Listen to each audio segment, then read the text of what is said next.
Ate Steph, here's my story. Namatay na po ang asawa ko dahil sa malubhang karamdaman. Bilang na rin po ang aking mga oras. Dati po akong OFW at nakapag-asawa ng Christian Orthodox.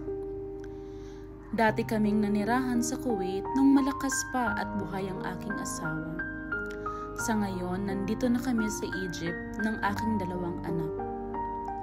Dahil mamamatay na rin po ako, nakapagdesisyon na ang pamilya ng aking asawa na ipakasal ng aking 16 na taong gulang na anak na babae.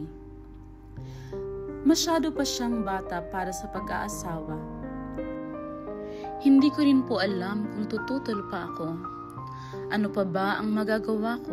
Sasang-ayon na lang ba ako sa gusto nila?